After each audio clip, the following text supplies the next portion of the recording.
الداخل لقينا حجر. كوا لورد بوينتون تعال لقينا حجر جوا في الداخل. تعال بسرعة تعال جوا.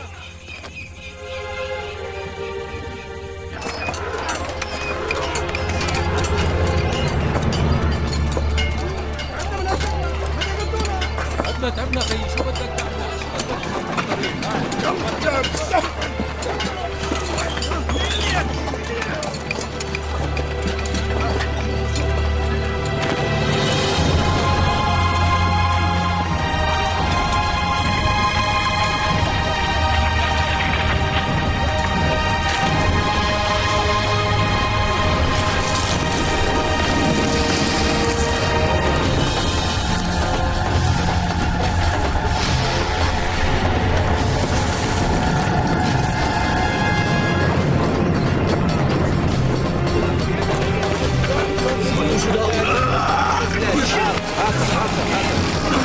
شد مزيان عندك هات عندك.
Don't speak.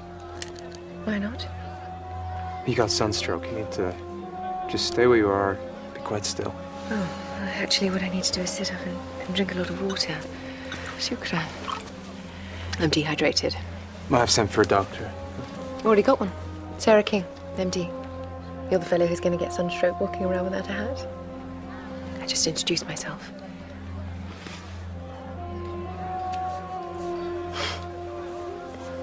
Raymond. And my mother needs me. Well, if you can't introduce yourself, perhaps you might introduce me to your mother? Unlikely.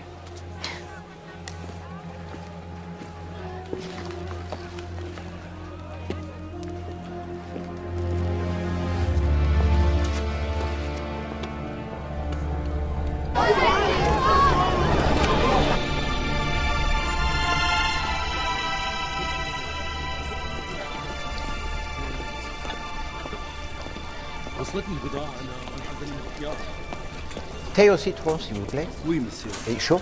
Très chaud? Oui. Alas, madame. I am desolate. You have no newspapers of any description. I am so sorry. You don't know what sorry is.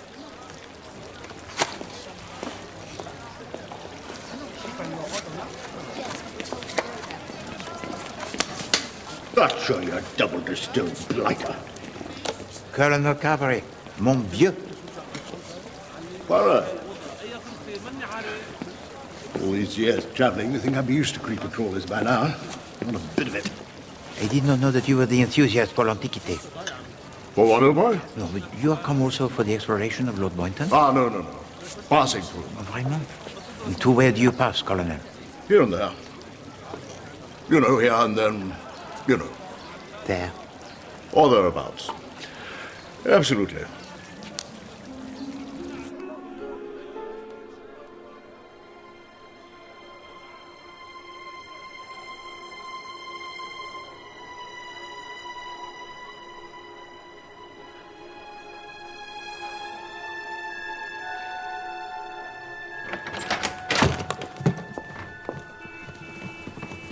Can I help you? Oh, Agnieszka, you were such a fool. I am looking for number 9. Oh, this is 6. So sorry, my dear, for my intrusion. You are come to follow the labors of Lord Boynton? Yes, he's my stepfather. Truly, God has smiled upon you. Your stepfather does a great thing, I think. A great man.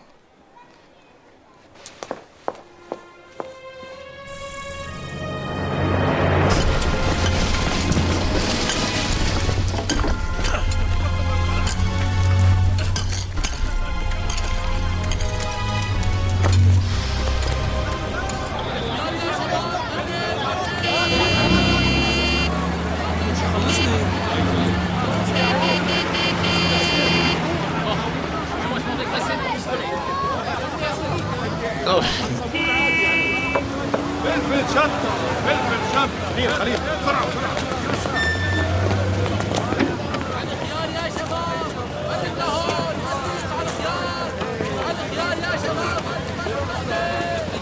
So I may remain assured of your very best services. Thank you very much. Shukran, sir. Americans do know how to arrive. silly little man. مستر شو هذا بعد الحصان؟ اعطيني فلوس بليز. شو هذا بشتغل عند ابوك انا. Do you know who I am? مو شغلتي بدك فيفر. I am the son of Lord Boynton. Son of Lord you pay. Please.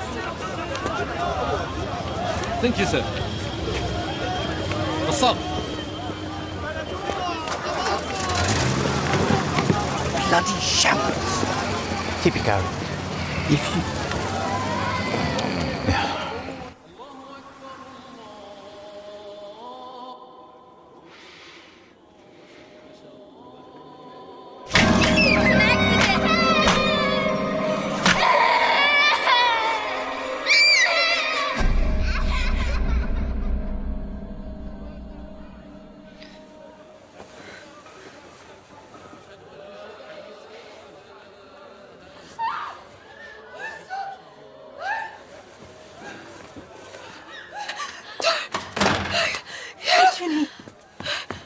It's all right, honey.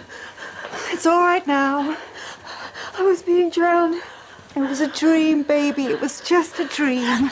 It was a memory.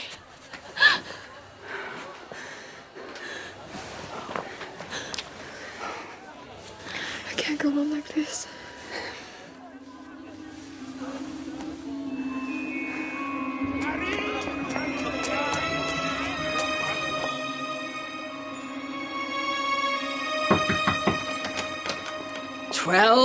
Minutes. You allowed me to oversleep, Mother. by 12 minutes. I'm so sorry. Fetch my stick. Stick!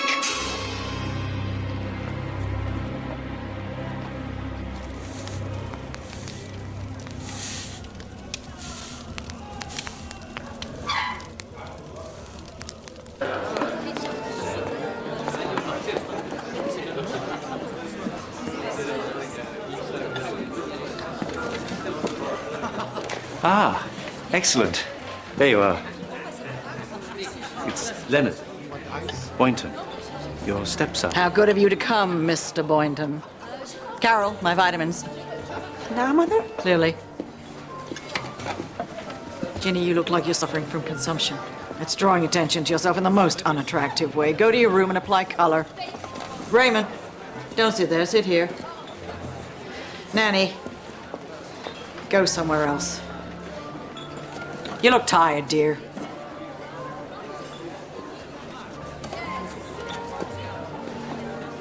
We need to discuss your attitude.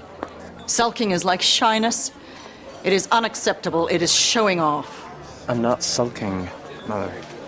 I'm merely question the wisdom of traveling when the market is so jittery. Wall Street knows better than to breathe without consulting me, wherever I may be at whatever juncture. I've got my book. Fetch my book, Raymond.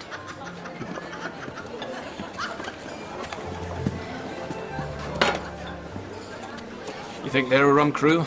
Wait till you meet the archaeologist's husband. Although he's not actually psychotic, more just old-fashioned bonkers. Theodore Gerard. We have met.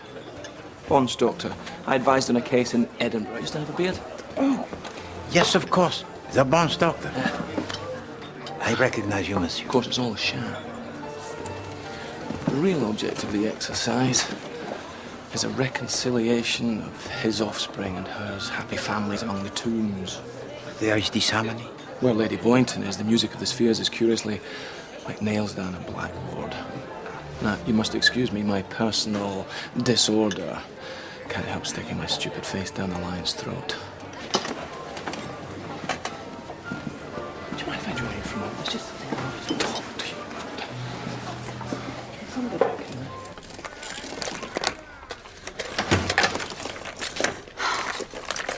I can't find these wretched pills. Oh, God, Raymond. She has them. What? She has them already. They're in her bag. The book she sent me to find, she didn't even bring to Syria. Carol, we know these games. One day, Raymond, I swear to God. I know. No, I will take a hammer, and I swear. Maybe we should talk about that. Don't joke with me, Freddie. I'm your brother. I never joke.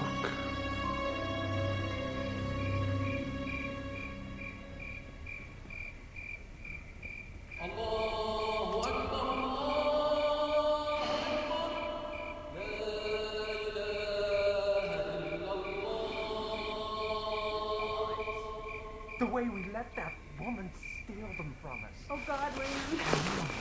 Well, then, we have no choice. She has to die.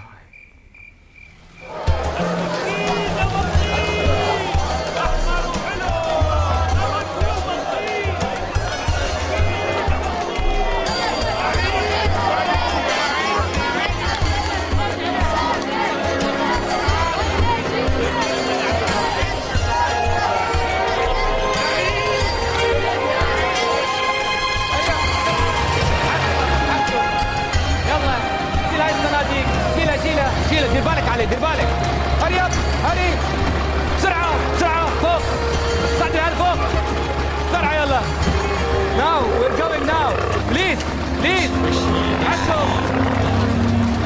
يلا يلا yes sir please please please take the book please this way okay okay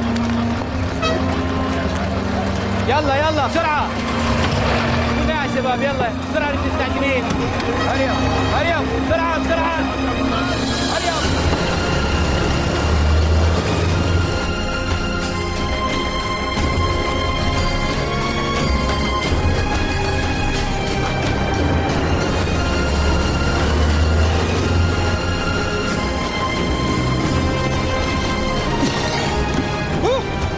Looks like Lord Boynton's expedition's created quite a stir. So apart from the family on a 3-line whip, Dr. King joins us, I suspect, because she stuck a pin in a map of the world. Mr. Jeffson Cope may actually be a little bit dull. He might possibly like old bits of bone and pork and whatnot. The Honourable Leonard, saddled with running his father's house in Dorset and knowing, well, said father, swans around the Middle East looking for the head of John the Baptist. As for the Polish nun, she gave me the heebie-jeebies personally.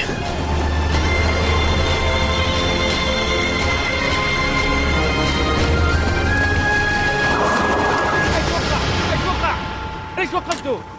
علاش وقفتي؟ No problem, no problem. Don't be afraid, no problem. مالكم علاش وقفتوا؟ علاش وقفتوا؟ شو المشكلة؟ عبد الله محمد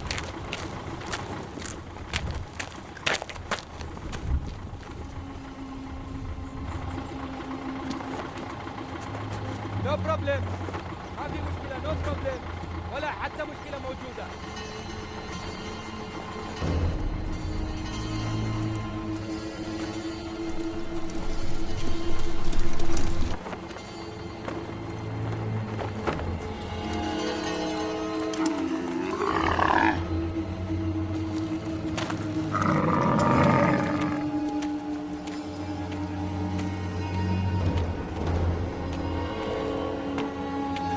What do we hear, I wonder?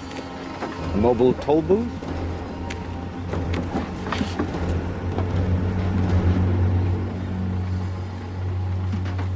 Dame Celia Westholm.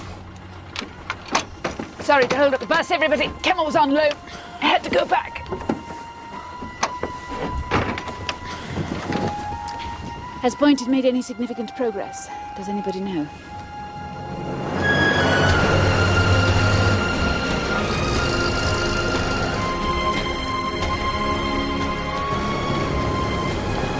Have you read any of her books, monsieur? What? It's her fault I'm here. She makes travel sound so thrilling.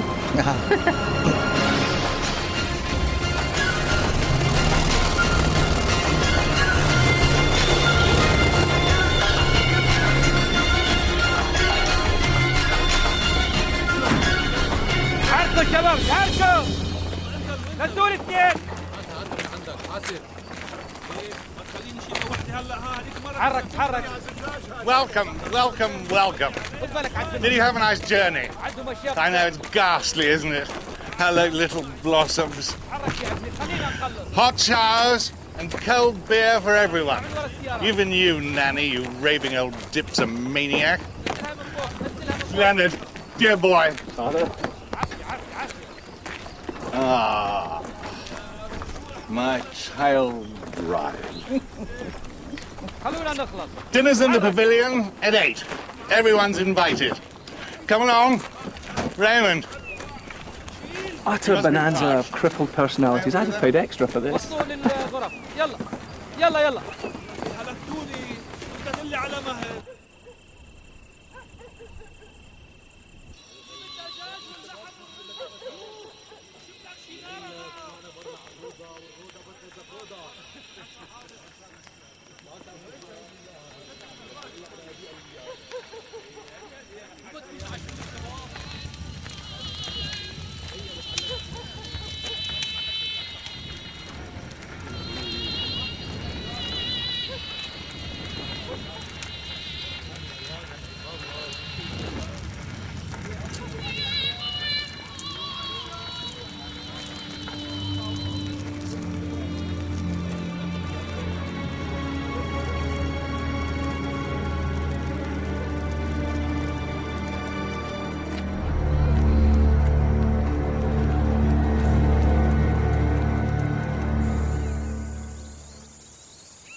Making yourself useful, Leonard.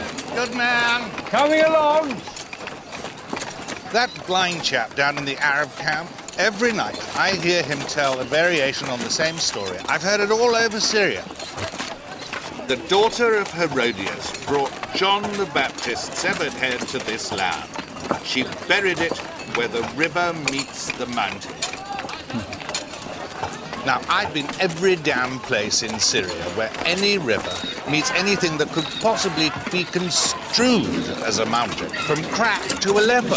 This is the only place left. It has to be here. Come along, then. Chop, chop.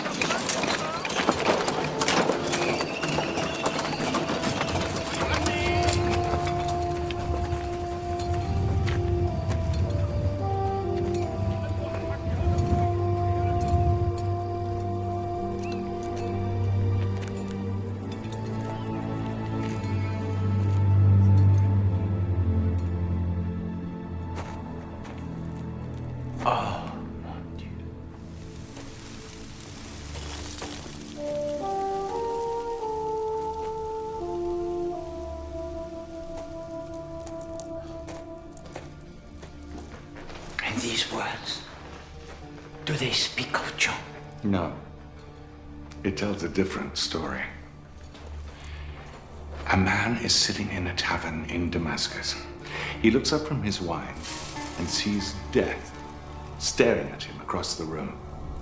He cries out, "But this cannot be my time." He flees Damascus. He rides his horse fast right across the desert to Samarra. When he arrives, he's thirsty. Standing before him at the well is death. You're nodding. On seeing death for the second time, the man, he cries out, "This cannot be, for I escaped you in Damascus." And death, he lays his hand upon the shoulder of the man and says, "I also was surprised to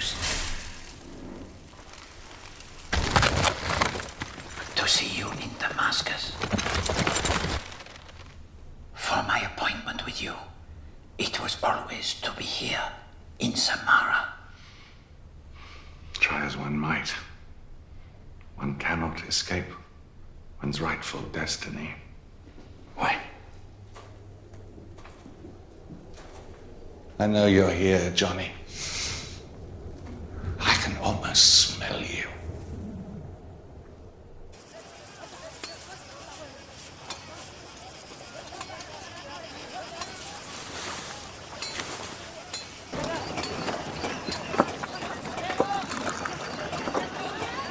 Sugar, Raymond?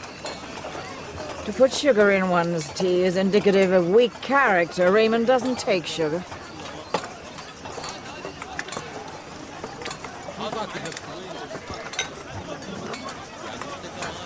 Oh, good morning.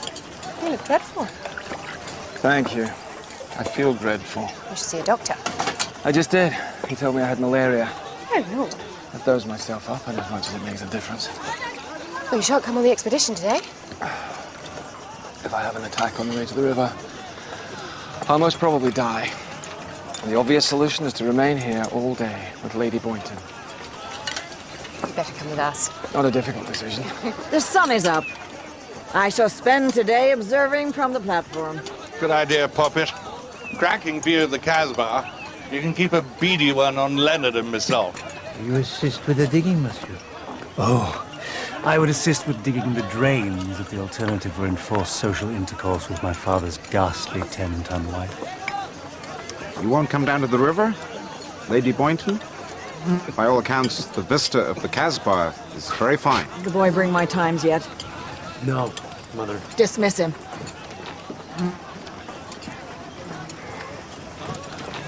Sorry, might have been stung. Oh, I am stung.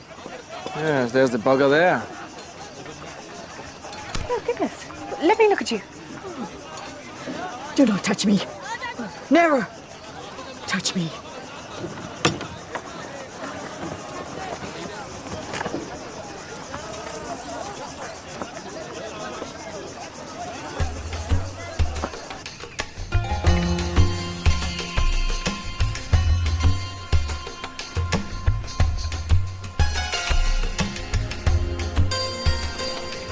You're always looking at me. Golly, am I? All the time. I turn around and you're just looking at me. Why? Perhaps I like the shape of your face. It's a very pretty face. Do you mind? I certainly shan't do it if you mind. I don't mind. S'il vous plaît, Monsieur Cope. Do not allow Poirot to detain you. Oh, I'm in no hurry. The place has been there a few years. It's not going anywhere. You are acquainted with the family Boynton? One can't live in New York and fail to be acquainted with the Boyntons. Lady B is a pretty big financial noise. I like her. If I may say so, monsieur, it would appear that your amity is not reciprocated. Oh, she hates everybody. Everybody knows that. She just doesn't give a damn. I think it's quite stylish. Oh, you have the outlook most benevolent, monsieur. I'm easily pleased. Out in the sun, yet again without a hat. Some people never learn. Raymond, let me read you what Mr. Baedeker has to say. The monumental edifice known as... Excuse me. Thank you so much.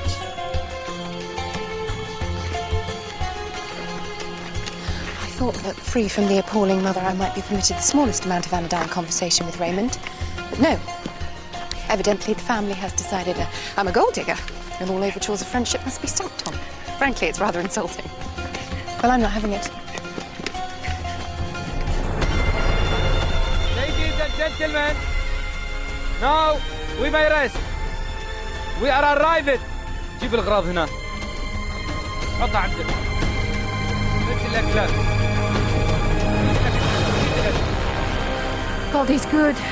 God is glorious. حركوا. افتح الميزان.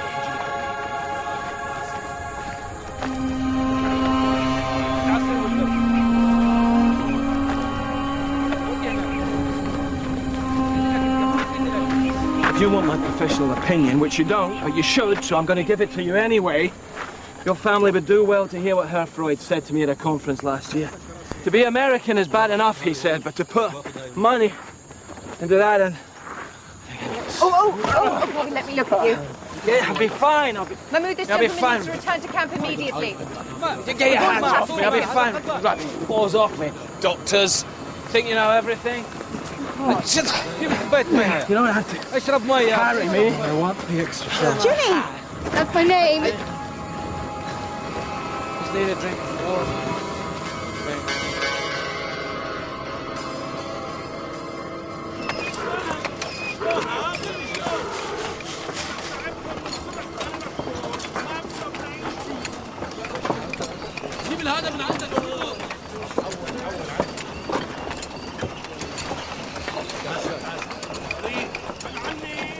I can hear the gears grinding in the old cerebellum.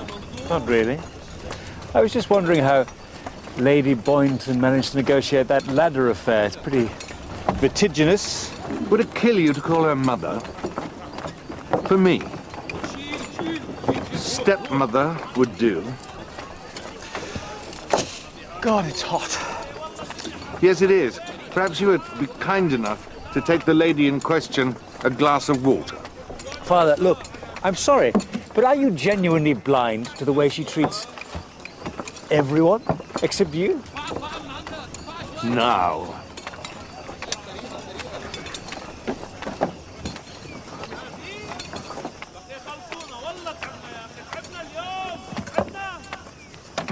I say, would you like a drink? Can we get you anything at all? To drink? Like a bucket of strychnine?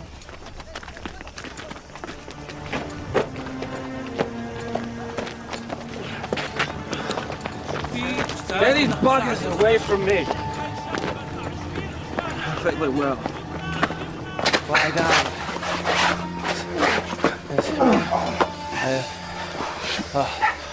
Doctor, what do we do? What was Get that? out. What did he say? You said bugger off. Oh, right you are. Can do. Not you. You stay.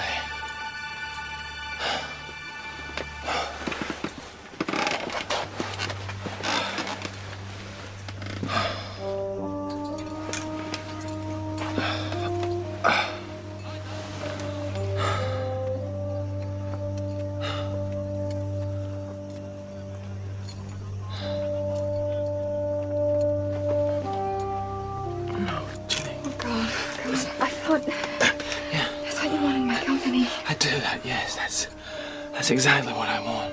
Listen to me. It's not you. It's not about the conquest. For me, denial is a very particular pleasure. It's not.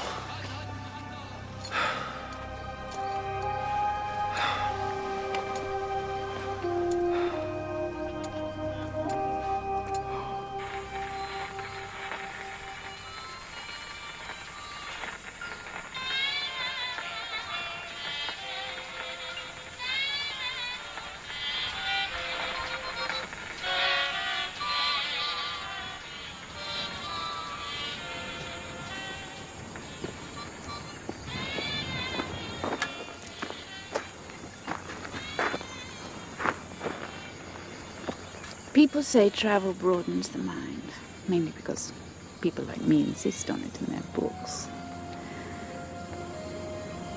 But I have to say I doubt that it is true. On the contrary, I suspect travel narrows the mind. One becomes so blasé about the wonders of the world. The more I travel, the more clearly I understand that all that ever matters is the people, not the places. Those Arabs telling stories over couscous in the camp, they fascinate me. This, it's pretty enough, but show me the humans every time. I don't much care for her. The way she hangs around the young Boynton girl. They sniff out weakness, nuns, and misery, and they gorge on it. Bloody vampires and drag, quite frankly.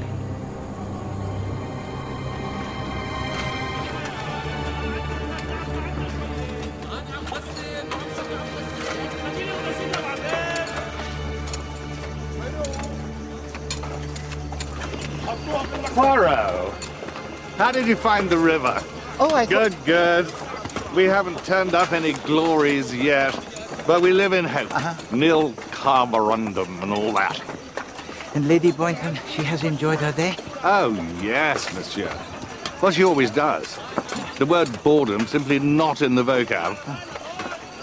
Darling, I think it's time you climbed down from your perch for a martini.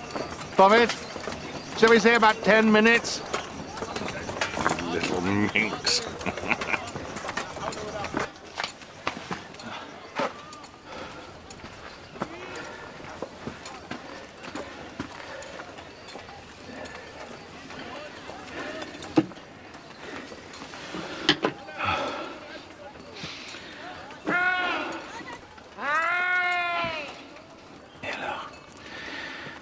Ça commence.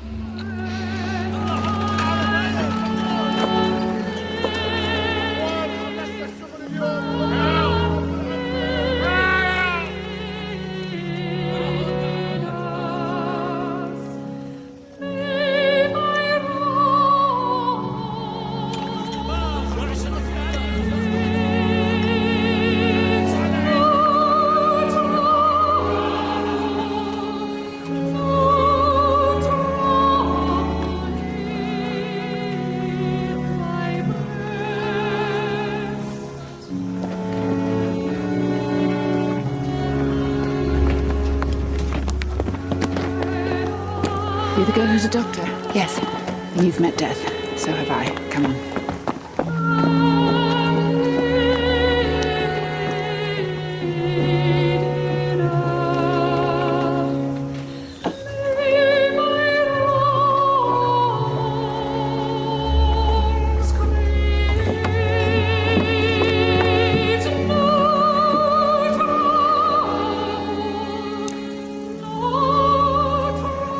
Shut your eyes.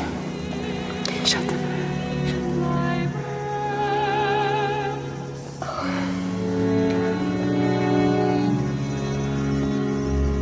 I'm afraid it's true. She's dead.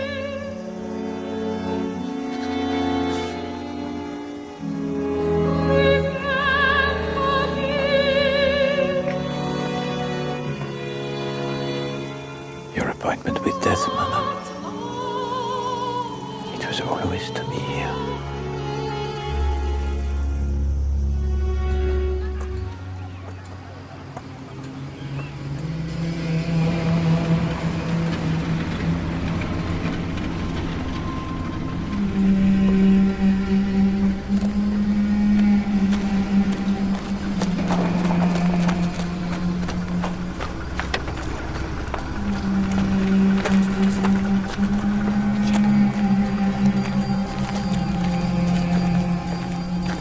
Maintenant, mon colonel, you are arrived.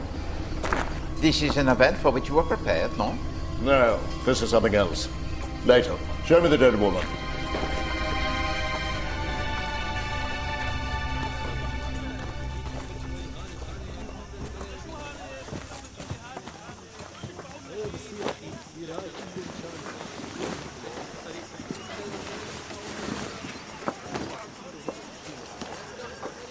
What happened here? Excuse-moi, but you commissioned me to examine this case? I do. You two getting married or something? Mind if I have a gander at your patient, Doc? You recovered, Doctor? I'll manage. Juicy big hole where there shouldn't be one. Somebody stuck her. A knife. Ah, bigger than a knife. Fatter blade. A chisel? Chisel fits a bill. Whatever the implement, it was wielded with authority. It was one blow in, vigorously churned about to create maximum damage. She can't have been dead for more than an hour. Yes, I don't know why that should be there.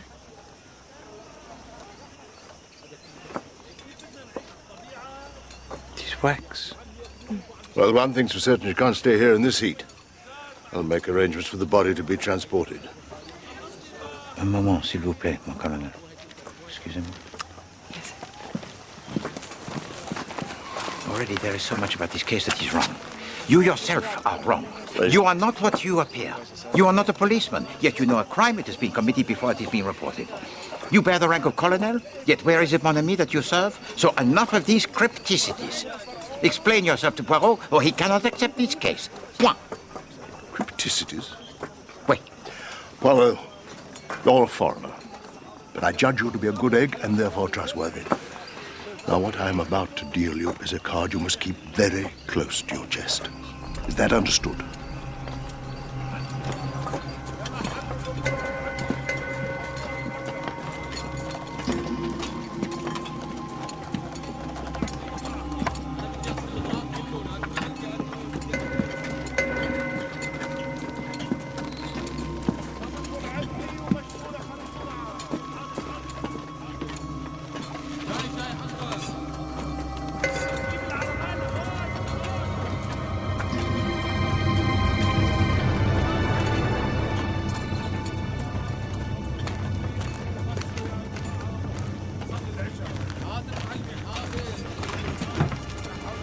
Continue with the digging, monsieur?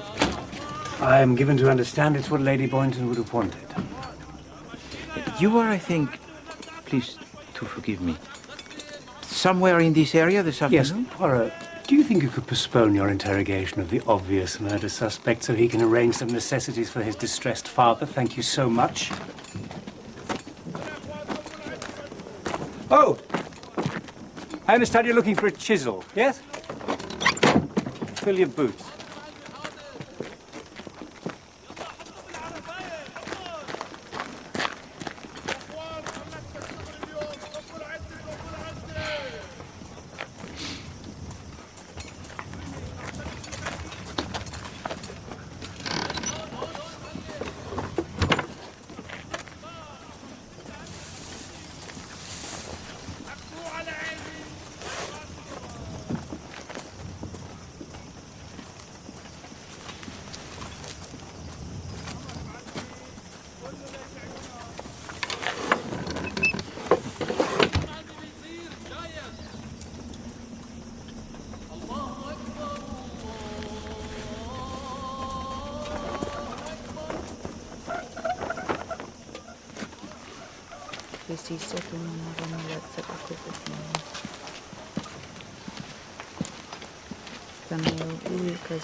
Dame Celia, Lord Boynton, what is it that you read? I'm cheering the bereaved with judicious extracts from the perfumed garden. Are people saying that I killed my wife? No, no, monsieur. We are all united in our desire to comfort you. I was always glad that I was older than Leonora. I thought at least I'll die first. I won't have the agony of trying to live without her.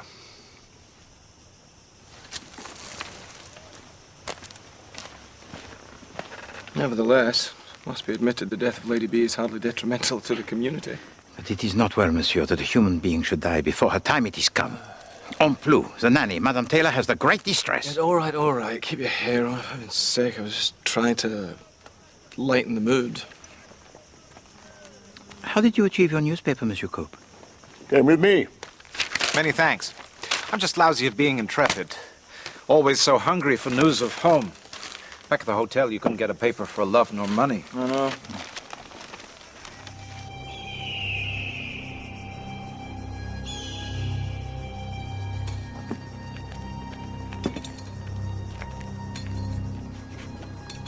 This may help you in times of stress. Mon colonel.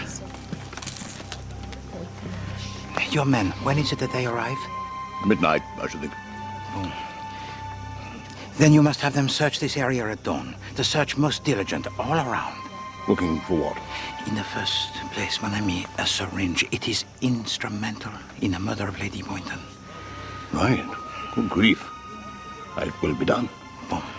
You see, mon ami, the voices of the little grey cells, they have begun to sing to Poirot.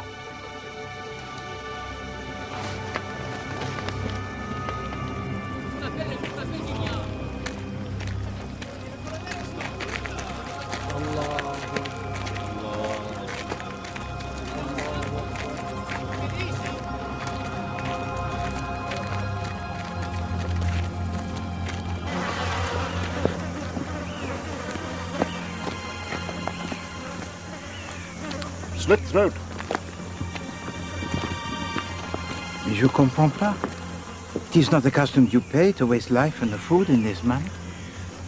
Barbarous.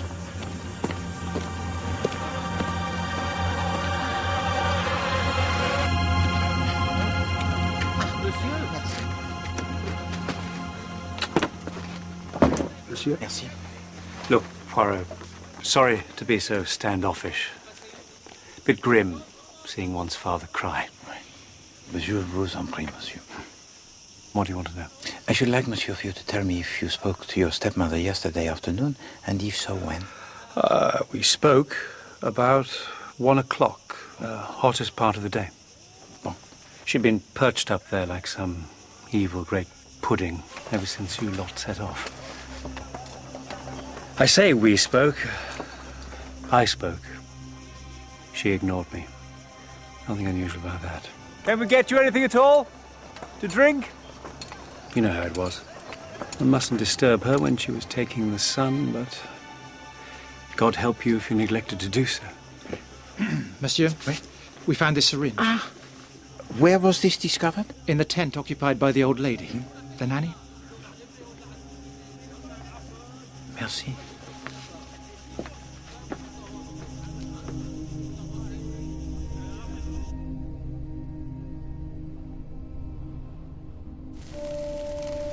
And the Lord said unto the servant, Go out into the highways, and compel them to come into my feast.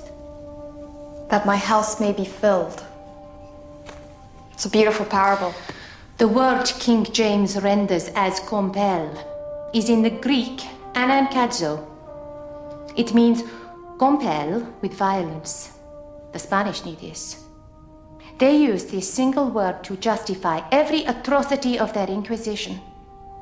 But it is God's own command that those unwilling to enter his kingdom should be persuaded in with pain. That's terrible. Compulsion of any kind, my dear. It can be terrible. I overheard my stepfather telling the story that was written here, of death following the man across the desert.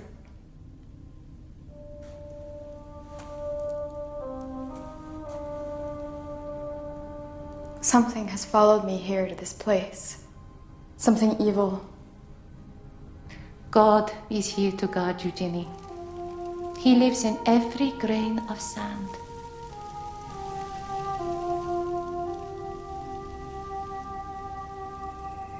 يا مكان يا سامعين الكلام ما يطيب الحديث ولا الخراريف ولا التحديث ولا الخراريف إلا بذكر النبي عليه السلام. كان يا إخوان ما صار من الظهر وكان الخيال هارب من الموت اللي كان يعدي فيه. شاف هو ماشي يركض هارب.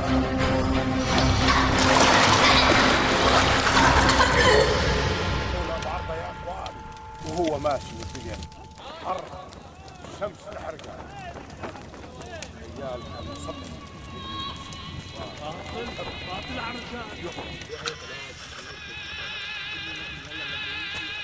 What is it now? Sorry, gentlemen. Sand in the grooves. Quite. Well, the Arabs are all accounted for. Why? In this case, it is most unsatisfactory. There are plenty of suspects, old boy.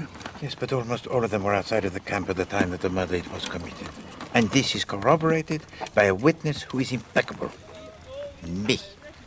They were with Poirot all of the time. Raymond wasn't. He came back. Bien sûr, ça là je connais bien, oui. Also Lord Boynton and his son. Yes, yes. And tomorrow we begin the further interrogations. Mm-hmm. That's a queer one. Now, without doubt, there is more to Monsieur Coke than he wishes to be known. But in that desire, and in this company, he is not unique.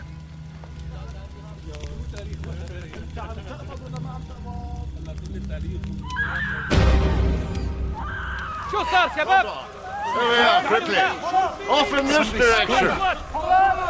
Where did it come from? There's all those gates down there. What the hell was that? I don't know. You see anyone moving? No. واحدة مشكلة Where did صارت it هنا come وهي from? عم تبكي شوقة There's got to be something. Over there.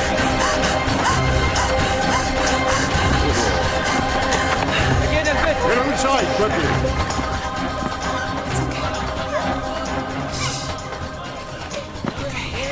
You men, اكثر hurry على up. اليسار واحد يروح على اليمين يوسف قولي الباب الرئيسية وشوف إذا حد يروح هناك إذا أكو أصوات Don't let anyone leave. واحد غريب وقته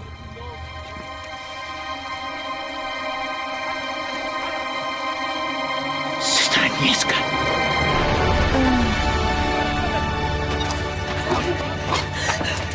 It's okay. It's okay. It's okay. Shh. It's okay.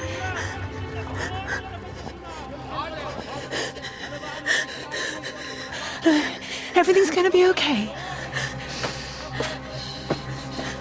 Can I help?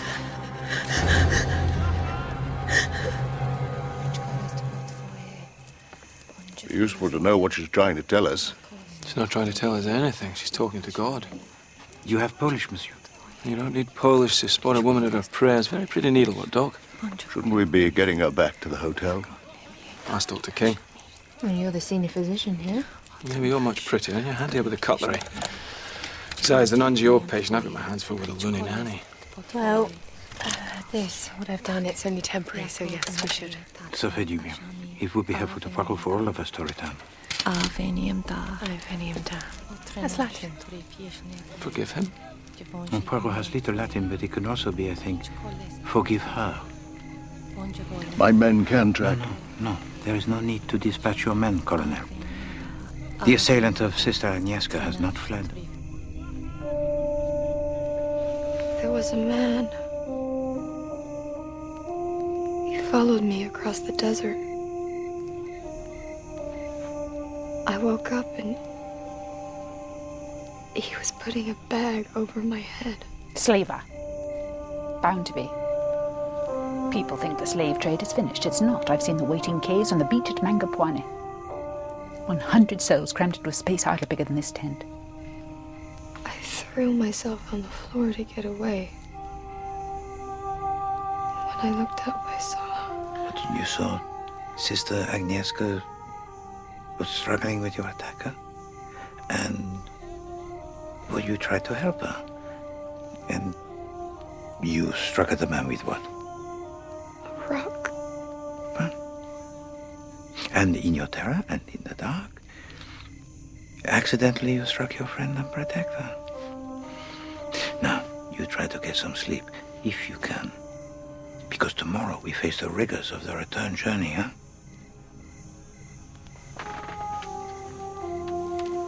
Come close, Ginny. Let me tell you a story.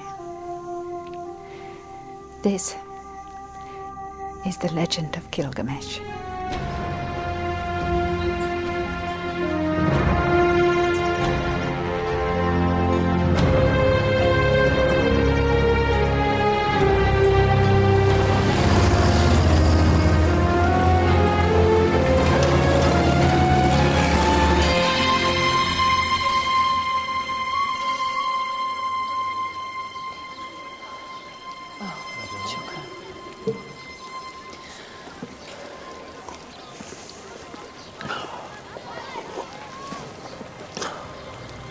Will she be all right? The nun? Oh, God knows. Will you? I'm not wounded. That's debatable. Seems to be consensus that you killed your mother. Is that your view, Sarah? Heavens. 5 consecutive words culminating in my Christian name. If you're going to be as garrulous as this, Mr. Boynton, I shall have to ask you to be less familiar. Do you think I killed her? No. No, but what I think is irrelevant. He's the one you need to convince. You're the authority on stories. Tell me. What was it that got loose when Pandora opened the box? All the evils of the world. That's it. Madness, greed, shame. Those guys, my stepfather did pretty much the same thing. He took the cork out of that goddamn tomb, and here you are, Poirot, kicking the contents all over town. Did Lady Boynton harm you physically? My mother had little recourse to violence. She was too smart for that. Instead, she just prized open the top of her skulls and raked her poisonous tongue through our brains. No place to hide, Poirot. Even in your own head. Ever. Carol grew up petrified, did her best to ingratiate herself, to win approval she never got. Ginny just was terrified to the point of madness. Possibly beyond.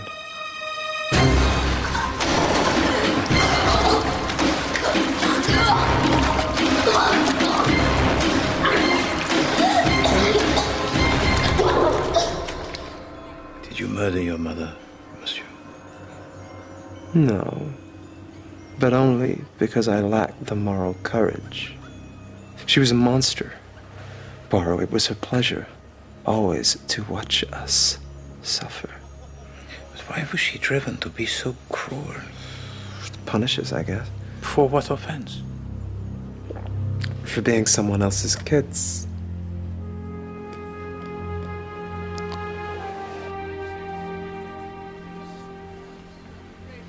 It's true. We were adopted. All of us.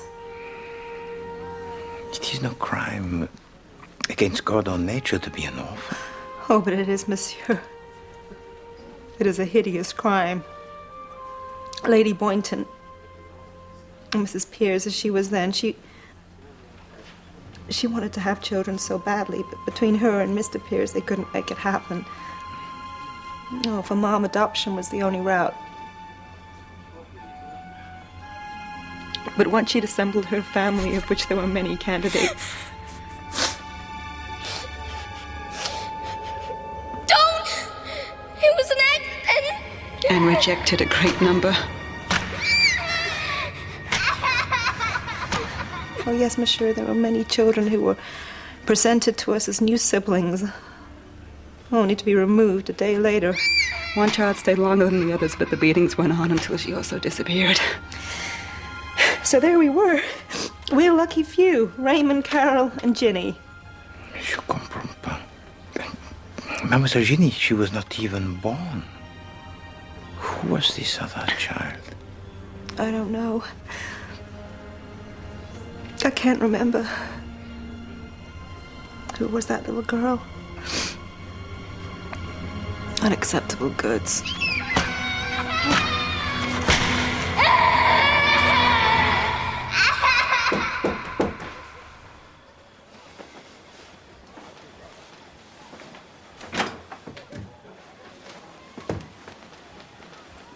Merci.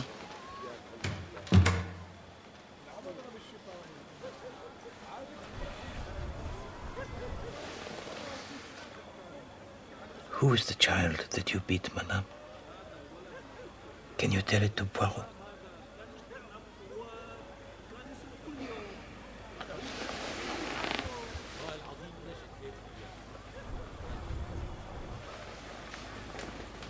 Leslie. Yes, Leslie. Can you tell to me about Leslie, madame? You had to beat her? She needed to be punished? I did what was required of me.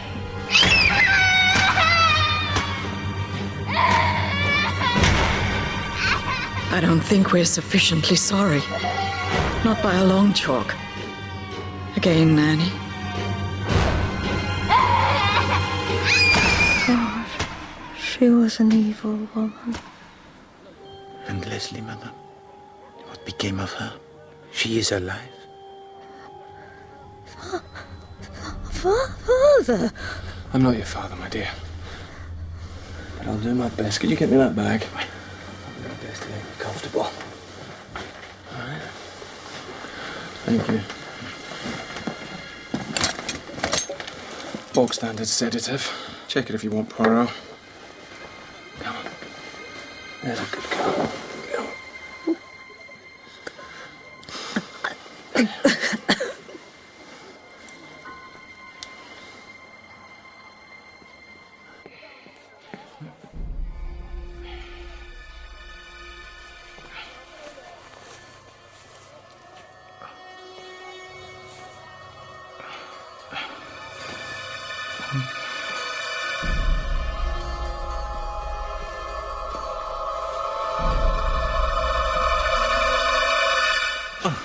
Monsieur Cope. Monsieur, do you have a moment? But of course. I don't know if this has any relevance to what's been going on, but it seems I've lost quite a lot of money. Monsieur Cope, je suis désolé. No, that's okay. What's of interest is that the stock that's gone down the pan is the Pierce Holding Company. No. Yes, Lady Boynton's outfit. Fireproof, bomb-proof. The safest bet on Wall Street. I myself invested substantially. Seems that while we've been away, there's been this rumor about the true value of the company. These things, they come and go. Lady Boynton would generally get up on her hind legs, tell everyone to shut up and sit up straight. It'd all calm down. But she wasn't there. The rumor became a panic, then a stampede to get out. The whole outfit's bust to hell. Shares are worthless.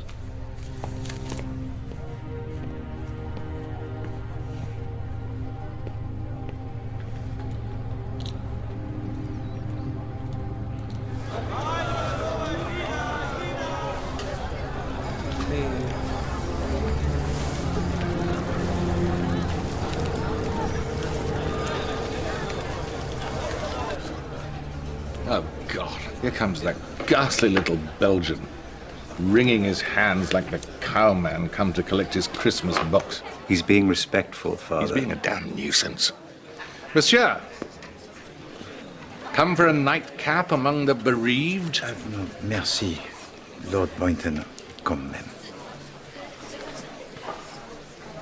Oh, for God's sake, sit down, Poirot. You're giving me indigestion hovering like that. Merci. I suppose it is quite proper that I should be questioned. I was on the spot at the time, and I imagine I inherit my wife's estate, so... And the estate of Lady Boynton, of what does this principally consist? Well, God knows. I never had charge of the money. Leonora just subbed the digging as it went along. Do you know, Leonard? Raymond would have a clearer idea of value, but it must add up to a few quid. You disagree, monsieur? Since we have been in Syria, there has been the financial collapse, catastrophique. The Pierce Holding Company is utterly disintegrated. It seems that the death of Lady Boynton was not enough. It also seems that she has been obliterated from the earth. It may surprise you to know, Mr. Poirot, that I am not unaware that Lady Boynton was not universally adored. Like many women who know their own mind, she found it all too easy to make enemies. She did not make an enemy of me. I loved her. I'm not ashamed to say so. To you, or to my son.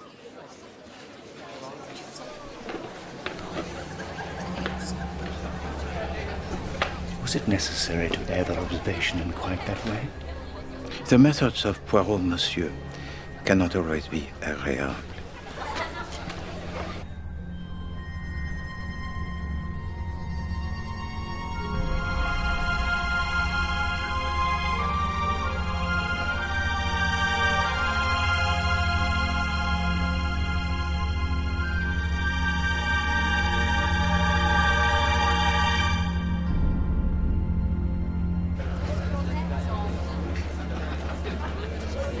Mesdames.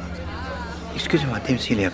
Were you acquainted with Lady Boynton before encountering her at the tomb? Well, I'd seen her about. And where had you seen her, madame?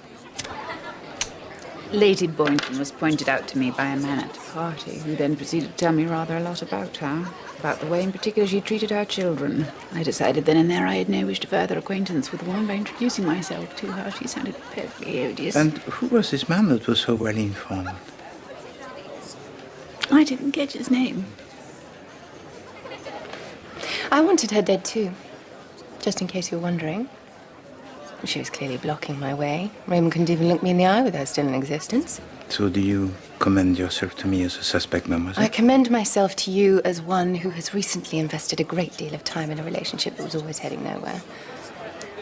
I now know that when I find something I want, I must act to take it. Bravo. Sadly, all this resolution has taken your mind off the game. It's a little trick I learned the other day in Vienna. You see, just when you least expect it, the church comes storming back. Checkmate.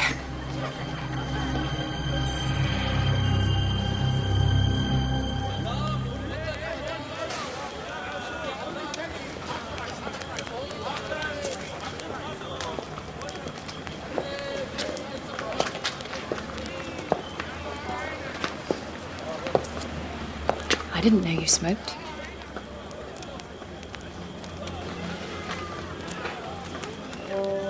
I don't. I've given up. Since you threw the cigarette away, you've given up. Oh, your determination is impressive. All 6 seconds of it. I'll keep talking. I could go 10. If I hadn't spoken, would you just have kept watching me? We'll never know. You're a strange man. Does that matter? Not necessarily. Raymond. Yeah. Now is the time to kiss me. Yeah.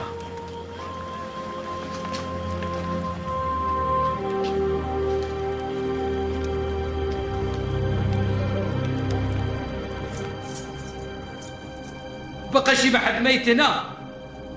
Anybody in here who's dead?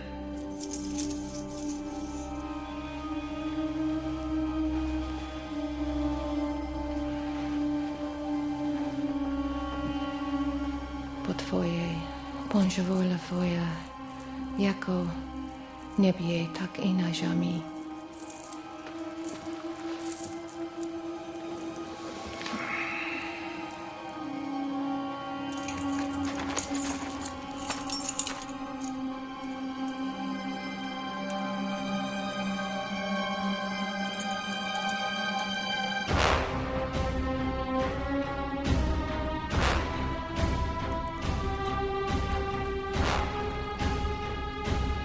Wiesz niebie, gdzie wąży imię Twoje, precz kolestwo Twoje, bądź wola Twoja, jako w niebie, tak i na ziemi. Aveniem da, aveniem da, aveniem da. Precz kolestwo.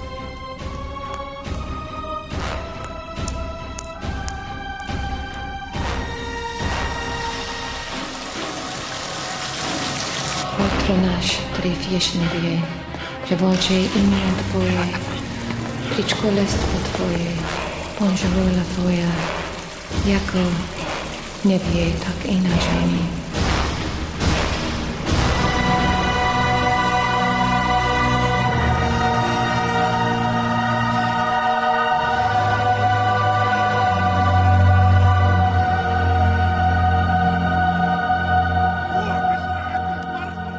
They have him, by God. They have found the head of John. News that is astonishing, monsieur. I must return to Ain Musa immediately. Is there a problem? Nanny Taylor has drowned herself in the bath. Suicide. Oh, my God. That's awful news. Is somebody dealing with it? Oui, monsieur. Because I must get back to the dig. I can't, you know. Moral of the story being, if you want your death to attract the concern of your employer, make sure you're 2,000 years old. Oh, keep meaning to give you something. It's the details of the immigration you needed, and on the back here is a list of employees. Merci. As requested, I've had a word with Mahmoud. Some of his boys are privately saying that there was some character lurking about on the ladder that afternoon. An Arab. Not one of them. But that was a good hour or so before the time of death. This case is a mess, Poirot. Not so, mon ami. This case, when Poirot has almost given up scrabbling for purchase on its shell of armor, it opens to him like a flower. Good Lord. So, what do we do? We do what the murderer least expects Poirot to do. We return to the dig. All of us.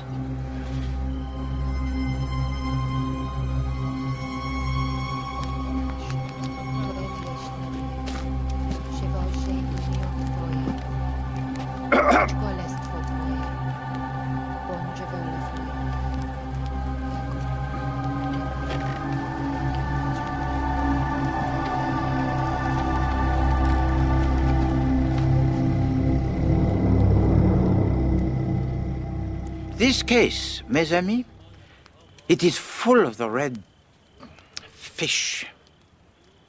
Herrings, possibly? Merci. There's so many diversions, so many distractions. Attend well to Poirot as he peels them away like the skin of an onion. Oh, herrings, onions. Do get a wriggle on, there's a good fellow. Lord Boynton, your wife, she funded your expeditions as you went along, huh? How much more efficient it would be to have the money all at once, no? No, there is no money. No, vraiment, monsieur, for you, no, there never has been. For the running of Boynton Hall, alors, it's for you always most arduous. No, Lady Boynton, she was always most munificent to your father, but never towards his son. You can stare at me significantly as long as you like, monsieur. I've done nothing wrong. Tell to Poirot what was in the bag. What bag? What did you agree to purchase from the ragged Arab boy? I remember the boy. I don't remember what rubbish he was flogging. Fortunately, Poirot, he does. And from it, he extracted this.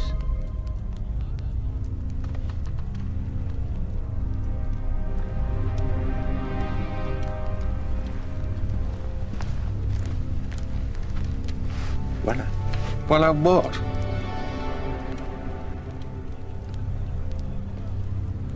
Well, it's a tooth. D'être précis, it is a molar taken from the upper jaw of St. John.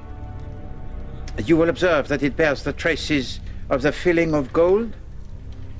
For this skull, it was supposed to masquerade as the skull of Jean the Baptiste. But in fact, it is, as you say, Monsieur Leonard, rubbish. What the devil are you talking about, man? This wasn't purchased from a hawker and planted. This is untouched. This entire sample was exhumed a situ intacto. Forgive me, Poirot, but you're drivelling utter bilge. Pompous little Belgian. My father has explained this object was discovered undisturbed.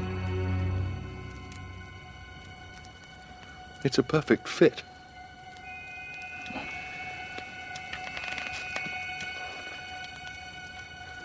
I don't understand. All your life, Father. Traipsing about the Middle East, time after time, finding absolutely nothing of significance. I wanted it to end. You dear, deluded, stupid man. I never expected your wife's bloody money. I never wanted it. I wanted you to be free of this need. To find what you've been looking for.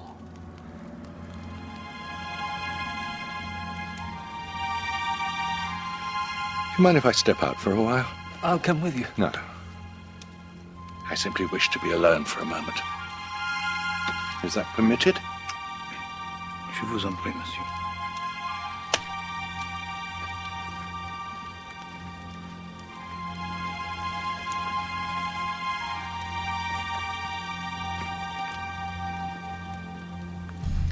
Now the three of you. The litany of cruelties you have endured. Huh? Well, the ceaseless humiliations. You multiply these incidents by hundreds and thousands, and the corrosion of the spirit, it is inevitable and insupportable.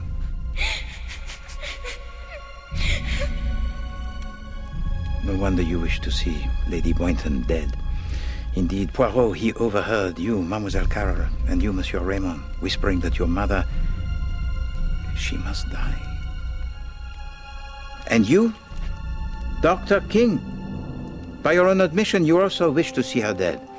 You are a woman who has wasted time and is decided and determined to waste no more. What do we know of you, Monsieur Cope? Me? Will you show to me your passport?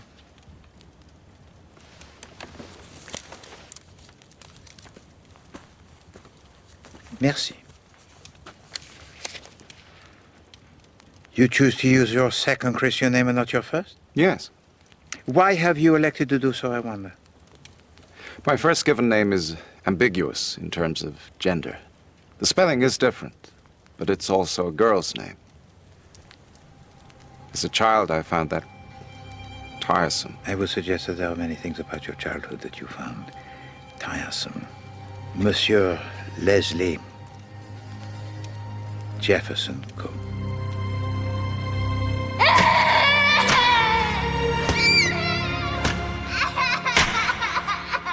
I don't think we're sufficiently sorry.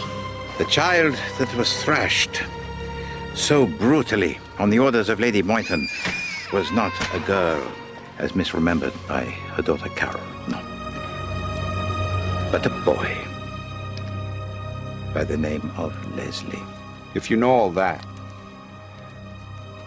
you'll also know that I didn't kill her. Merely to deprive her of her life, Monsieur, would afford for you satisfaction most scant. No, you wanted to make her life unbearable, to degrade her, to hurt the woman, as she hurt you.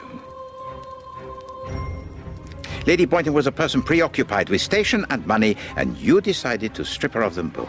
So I may remain assured of your very best services? What service in particular did you wish to remain assured? You have no newspapers of any description. I am so sorry. The withholding from Lady Boynton of the newspapers that would keep her ignorant of the panic that you yourself had inspired to ensure the destruction of her empire.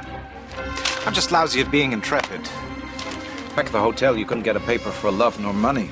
And like the competence trickster, so accomplished, you invested in your own deceit. You wrote off thousands of dollars of your own savings merely to blow smoke in the face of Poirot. Oh, Monsieur Cope. It seems I've lost quite a lot of money.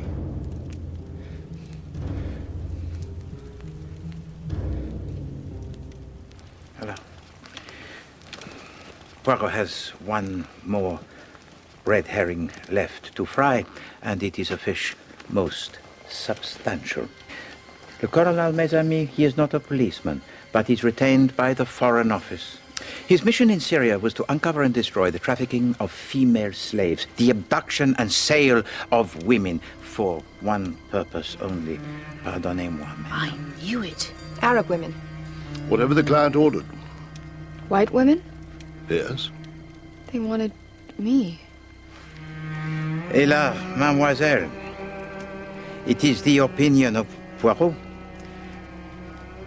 that there is a person who instructed his agent to search for a young lady who is Caucasian and resembled you exactement, with your skin that is pale and your hair that is red. Who is this agent, Poirot? Is he here amongst us now? Certainement. Mademoiselle Jenny, when you struck at your attacker that night, oh, you hit your target,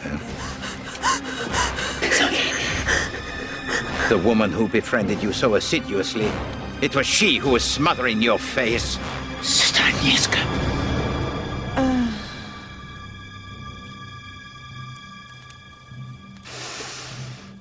Rot in hell. You, sister, will face the consequences.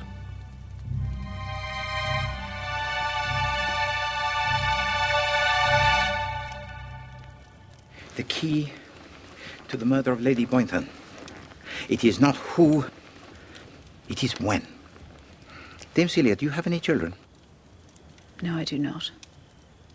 I urge you to reconsider your answer, madam. I cannot reconsider. I have no children. Well then, madam, you are a liar.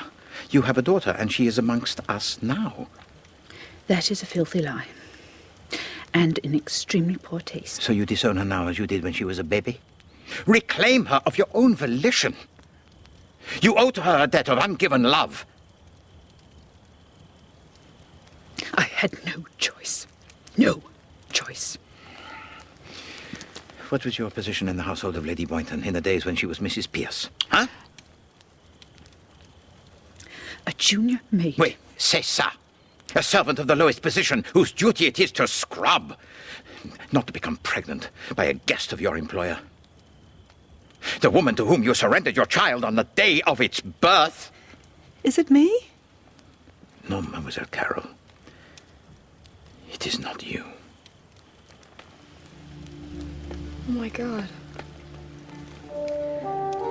I'm so sorry.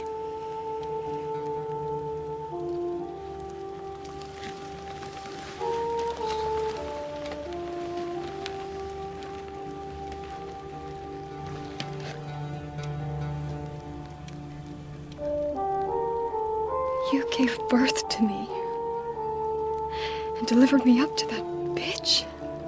I came to save you. How did you know this? Oh, Mademoiselle Poirot, he did not know for certain until this very moment. No, Mademoiselle. Colonel Poirot, he is much obliged to you for the accounts of the household and the registry of immigration, which shows that 3 weeks after the baby it was born, Celia Westholme arrived on the coast of Ireland to be taken care of by nuns. Your child, she'd been taken from you. And so you were now to become invisible, to nurse your shame. But you were not to be the outcast, oh no. You were to recreate yourself as a free spirit, a writer, a traveler, a success. Babe Celia Westholme.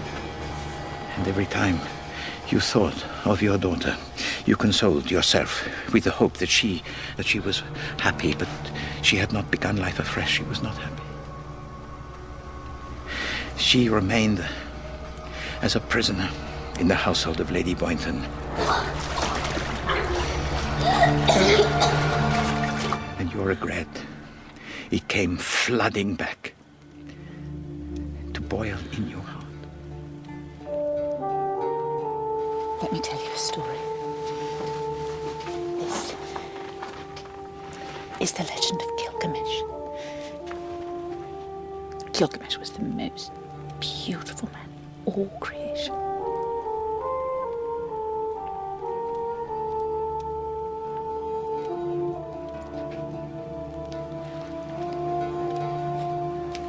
And so you went in search of the father of your child, to Vienna, so out of the way of your customary travels. And together with this man, you agreed to investigate to see whether the cruelties of Lady Boynton, they were true. And you discovered that all of the children had been tormented. It was not the hornet that stung Lady Boynton. How could it? Sorry, might have been stung. Ah! The hornet, it was already dead.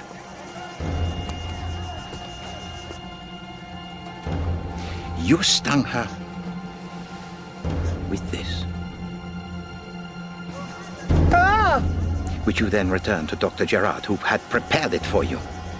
I am stung. He then cleaned it and discarded it in the tent of Nanny Taylor to implicate her. This is colossal. What was in the syringe? A concoction of your own devising, Doctor, probably based on morphia. You can't kill a woman the size of La Boynton with a thimble full of morphia. As you well know. Doctor, you affect no little of the administering of drugs, where, en effet, you are the expert. You greet Poirot and ask him if he remembers you, from Edinburgh, the Bonds doctor, with a beard. Poirot, he remembers everything. For when you took the witness stand in Edinburgh to speak on the life of the mind, the clerk of the court, he read out your qualifications. And anesthesia, doctor, was your discipline long before psychiatry. No, of course, you cannot kill Lady Boynton with such a dose, but you can remove from her control of the nervous system. The power over her movement, the power over her speech. And Lady Boynton, who professed herself a lover of the sun, was now roasting to death and could say nothing. Ingenious, monsieur. And commendably grotesque. But Lady Boynton did not roast to death. She was stabbed. Oh, your prestidigitation with drugs, doctor, was not over yet. You injected yourself to simulate the symptoms of malaria. Symptoms so authentic that you fooled even Dr. King. I'll be fine. This gentleman needs to return to camp. Mademoiselle Ginny, she attended you. And how did you repay her for her kindness? By giving to her another sedative of your own invention to consolidate your alibi. Earlier you had killed a goat and trapped a quantity of its blood in a ball of wax. This object you secreted in the folds of the clothes of your victim, where in due course it would melt in the heat of the sun. One can never have enough sun, huh? You could have killed her then, but you wanted her to suffer for as long as possible. Speak up, dear. I can't help you if you don't speak up. You used the ball of wax to confuse the time of death. And it was this wax that Poirot he discovered on the dress of Lady Boynton and on the floorboards and the little piece of pottery beneath her chair. Wax which told to Poirot that there was an accomplice to the murder. Et puis, you waited patiently. The wax, it melted. The blood of the goat, it began to flow, suggesting to the naked eye that she had already been stabbed. And at last, the cry, it went up to tell the world that Lady Boynton was dead. But she was not dead. No, not yet. You're the girl who's a doctor? Yes. And you've met death. So have I. Come on. Only now was death to meet its victim. And in the sight of everyone, in the sight of Hercule Poirot himself. You, Dame Celia, murdered Lady Boynton with your own hands as prescribed by Dr. Gerard to quench your rage. It took but a few seconds, and even Dr. King was deceived into believing that Lady Boynton had died earlier that day. If you please to empty the contents of your handbag.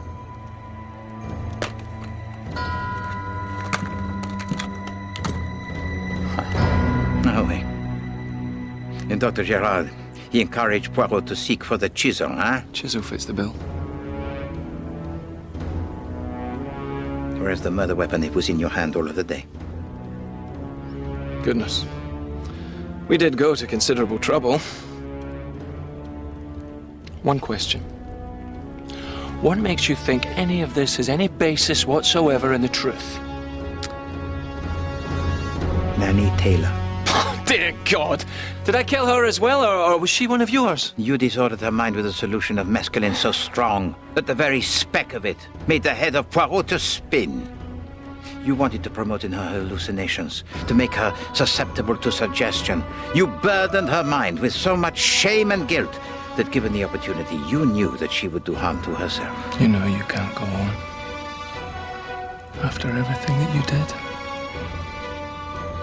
Think what you helped her to do to little Ginny. What did Nanny Taylor say to you? This was not the ravings of a nervous breakdown. For you yourself had told to her that you were the father of Mademoiselle Ginny.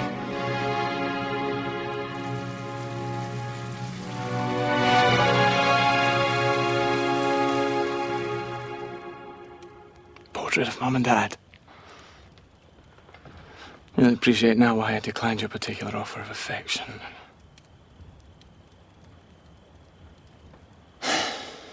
Well, well. This is a pickle. Set out to save you, man. Destroyed everything. Thank you, Theo. It's all part of the service. No extra charge.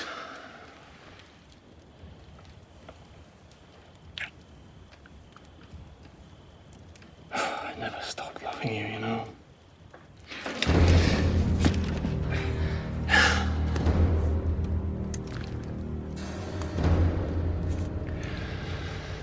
Be careful with this one, Poirot. Digitalis. The action, as you'll appreciate, is irreversible.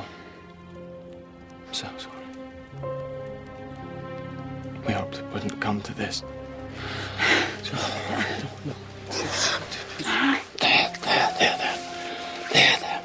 There.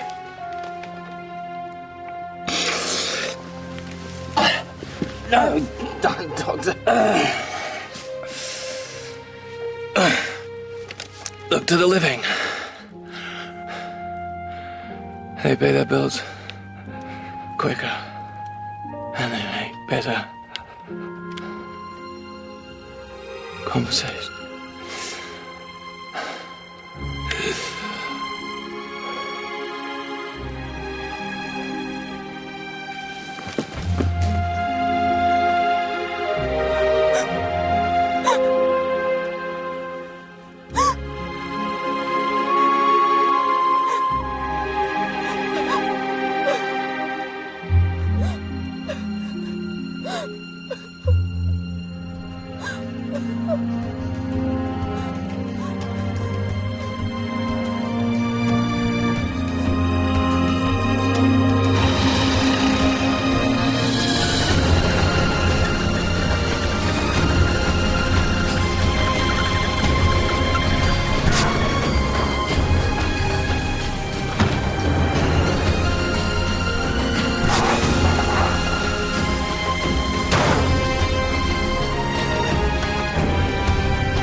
Monsieur, I've just been chatting to Lord Boynton, and he pronounces himself cured of archaeology.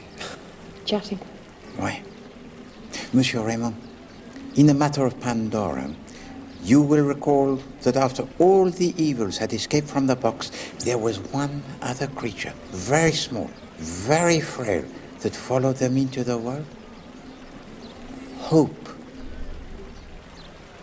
Au revoir, la jeunesse.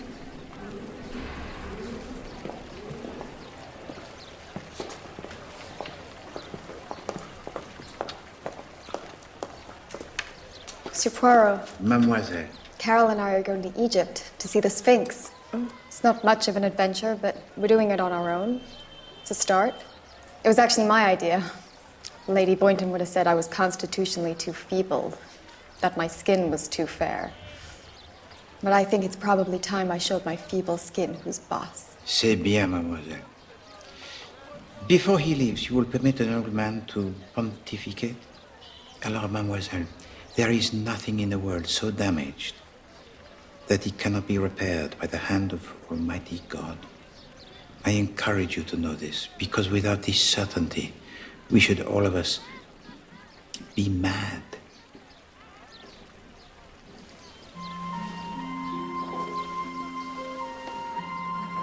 Je vous salue, mademoiselle.